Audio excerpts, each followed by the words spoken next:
Sebastian from the Metal Gods Meltdown, and this evening I'm joined by me, Chez Kane. Hey, everybody. Hey, it's great to be chatting. First, I want to congratulate you on your debut album, which gets released in a few weeks' time. Are you getting impatient now or nervous? How are you feeling? I am. I'm very anxious about it. It's out 2 weeks today, actually, on March 12th. And it's just, yeah, I'm very excited at the moment. That's excellent.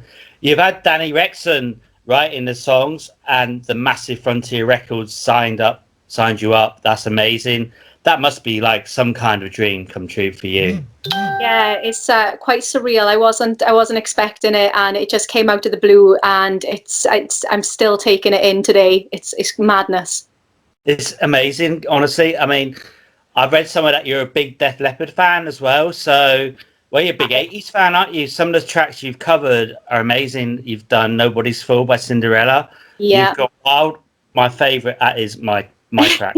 I was 19 when that came out, and it resonates for me. That shows my age. But yeah, and your version of it, yeah, love it. Thank you.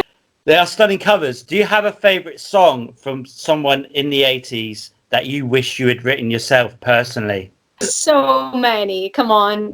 There's so many great songs from the 80s. I will have to go with the Def Leppard one, because obviously it always stems back to Def Leppard for me, because they were my first love for rock music. So I'm going to go with, just because I've done a cover of it on YouTube, Love Bites. Yeah, that's a good cover as That's well. a good song. It's a really, really good song, honestly, yeah.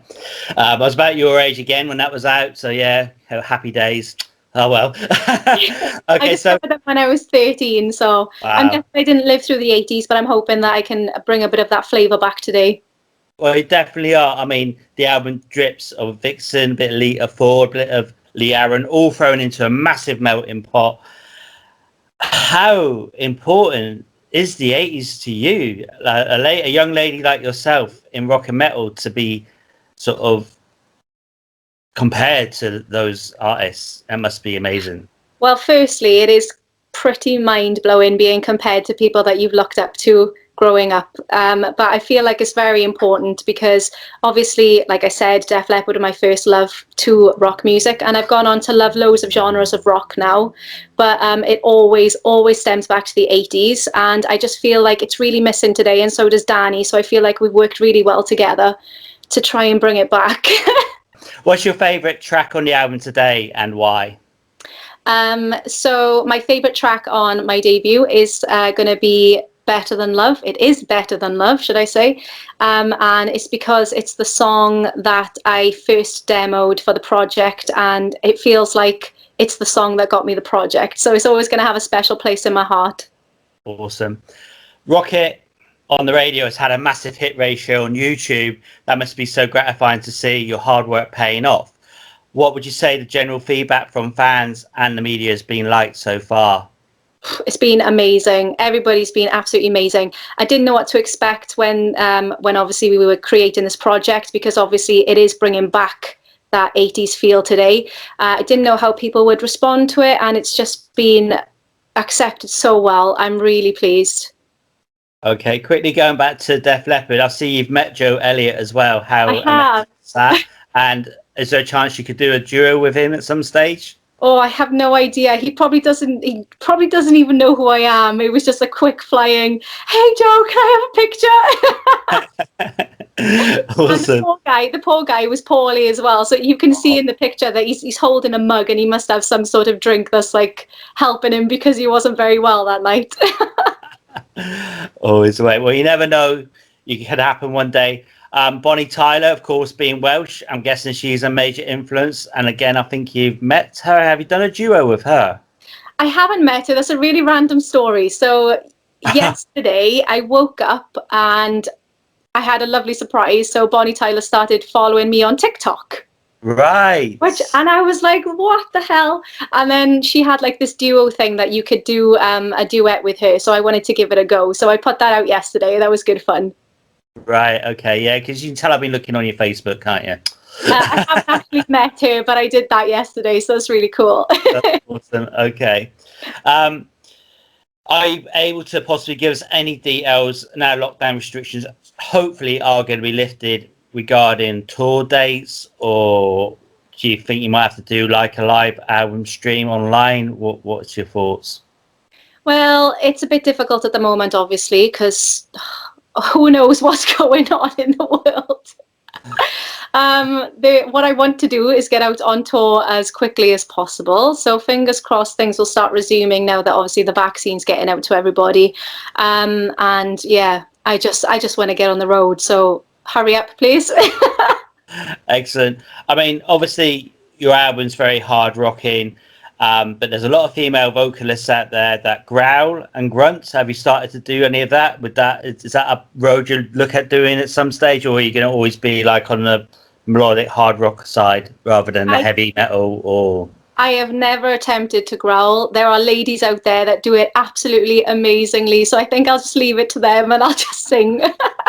Right, your musical skills are exceptional. When did you realise you had such a talent, and do you remember your first ever performance, and can you play any other musical instruments? Okay, so I have been singing ever since I could speak because it runs in my family, so there was no escaping it.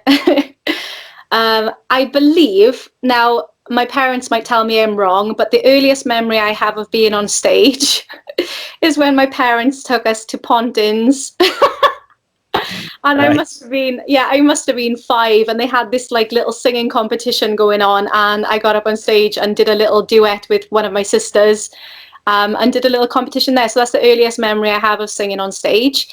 When it comes to instruments, I do play a bit of guitar. So I started playing guitar I think it was around when I was 13, when I actually discovered Def Leppard and I wanted to get into the rock side. I started playing guitar as well. And my granddad had a guitar. So he started showing me a few chords like A, E, D, all the easy chords. And then I've just like picked it up here and there throughout the years. So I'm not amazing, but I can get by on guitar. Excellent. So were you in a Welsh choir or anything like that? Singing in the valleys and that? None of that? No. No, just singing with my sisters. Okay. What was the first album then you ever owned? Def Leppard. Wow, or something. Def Leppard. So obviously when I heard Pour Some Sugar on Me on the radio and fell in love with them, and then my parents bought me their greatest hits album. Excellent. That's brilliant. Have you got a Def Leppard tattoo? I haven't. I got an Alter Bridge tattoo though. All right. Okay. That would do. Okay. If you were stuck in quarantine for a year, which musician, dead or alive, would you have with you and why? Okay, so I find this quite a hard question because obviously I have a lot of inspirations, and there's loads of people that I would love to have the chance to work with, but I'm going to go with Miles Kennedy because their album, Alter Bridge album, Blackbird, means a lot to me, and I really feel like Miles and I could create some really cool songs together. Next one. From your album, which track would you choose to have on any film or TV series? Ooh, okay. So recently I've watched Cobra Kai. I keep mentioning Cobra Kai in my interviews. It's addictive, isn't it? It's so cheesy. It is. And I love it so much. I'm a middle-aged man and I love it. Well, I remember the Karate Kid from 83 or 84. So yeah, but I love it, man. It's brilliant. It's so good. But I feel like they're bringing that music back in there as well, the music that I'm trying to release today. So it's just incredible. And I love the feel of that music. So I'm going to say Cobra Kai. And which of the songs? I feel like any of them could get in there. We'll go with all of them. So when you do get out on the road, who would be your ultimate tour companions? What bands I would like to tour with? Yeah. Oh. Okay, so aiming high, I would love to support Def Leppard. That's aiming really, really high, isn't it? But you never know. But there's so many bands. I love Heat. I feel like I should be touring with Crazy Licks at some point because it's just got to happen, obviously. People like Vixen, I'd love to support. There's so many. So many. And so where would you like to see Chez Kane in 5 years' time? Do you know what? I take every day as it comes, so I don't really look that far in the future, but I don't know. Just hopefully I've created more albums and I'm still doing what I love doing, and I'm hoping that I'm still able to do what I love doing in 5 years' time as well, and which is creating music. Vinyl or digital? At the moment it's digital, but I do want to get a vinyl player at some point because I love vinyls as well. I'm selling my... No, I'm joking. Leeks or potatoes? Potatoes, the sweet kind. Okay. Beer or pizza? Pizza. Right. Obviously. Festival or small intimate gig? Ooh. Oh, that's hard because I like both. We'll go with festival because you meet more people and you get to see more bands, and yeah, you get to like vibe out and check every other band out as well. I'll go with festivals, but I like both just the same.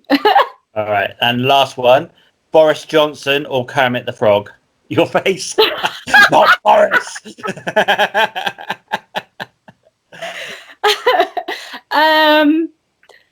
Just because I like the movies, I'm gonna go with Kermit. So much for your time. Do you have any final words for your fans, our viewers, and our listeners? I would just like to say a massive thank you to everybody who's reached out to me since the songs have started coming out. I hope everybody loves the album as much as I do. I really feel like Danny and I put our heart and soul into it, and I hope that you guys love it. And thank you so much for all the support. You guys are awesome.